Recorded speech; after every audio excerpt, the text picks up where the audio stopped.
The Jammu and Kashmir and Ladakh High Court on Tuesday, putting its foot down, directed the Home Secretary, Union Territory of Jammu and Kashmir, to identify the Rohingyas and Bangladeshi illegal immigrants staying illegally in the former state and prepare a comprehensive list in the coming 6 weeks. Hi and welcome to TFI English, the national socio-political analysis arm of the TFI Media Group. I'm your host Piyush, and in this video I will tell you about the precedent that the Jammu and Kashmir and Ladakh High Court is setting for the whole nation.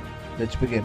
In a statement issued on Tuesday, the High Court directed the Secretary Home Union Territory of Jammu and Kashmir to consider the matter and to evolve a mechanism for identification of all illegal migrants and to prepare a list after identifying them. The court also observed that in one of the orders dated 24th of May 2017 passed in the PIL indicated that at the time the government had constituted a group of ministers to examine the various issues relating to the illegal migrants from Myanmar and Bangladesh in Jammu and Kashmir. The group of ministers was supposed to take up the matter, examine it, and furnish a report thereof. But till date, nothing has come on record. In the meantime, the state of Jammu and Kashmir was bifurcated and the Union Territory of Jammu and Kashmir was created. The bench, comprising of Chief Justice Pankaj Mittal and Justice Moksha Kajuria Kazmi, was hearing a PIL filed by Advocate Hunar Gupta. The PIL further sought directions to the state to shift all illegal migrants from Myanmar and Bangladesh from the Union Territory of Jammu and Kashmir to any other place, as no refugee camp has ever been declared either by Jammu and Kashmir or by the United Nations in Jammu and Kashmir. Due to illegal immigrants from Bangladesh and Myanmar, there will be an increase in pro-separatist as well as anti-Indian activities in J&K, especially in the communally sensitive Jammu region, which has so far displayed maturity and tolerance. Immediate and necessary directions are required to the respondents for the shifting of these immigrants to their native places. It is pertinent to note that according to official government figures, there are 13,400 Myanmar and Bangladeshi illegal immigrants living in various areas of Jammu and Kashmir. However, according to the petitioner, the numbers could be much higher, and that's why the court's decision to compile a list becomes ever more important.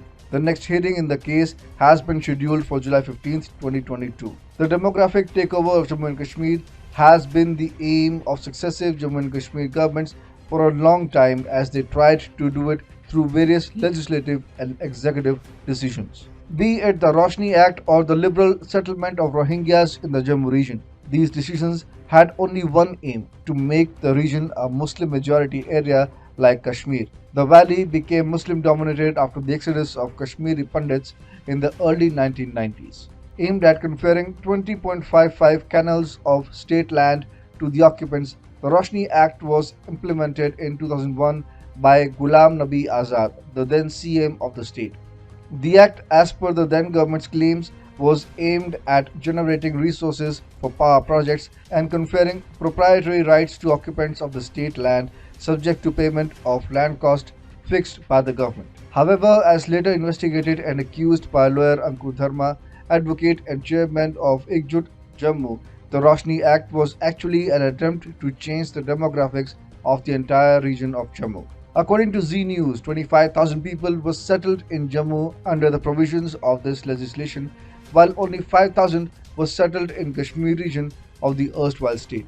Out of the 25,000 illegal occupants who benefited from the Roshni Act in Jammu region, about 90% were Muslims. This was therefore clearly a state-sponsored attempt at Islamicizing and radicalizing the Jammu region of the Union Territory. Rohingyas are a burden in India, and the country is already facing a crunch of resources to meet the demand of its 1 billion plus population. Their radicalization will pose further threats to indigenous population, whichever states they are made to reside in, whether it is Kerala or the Union Territory of Jammu.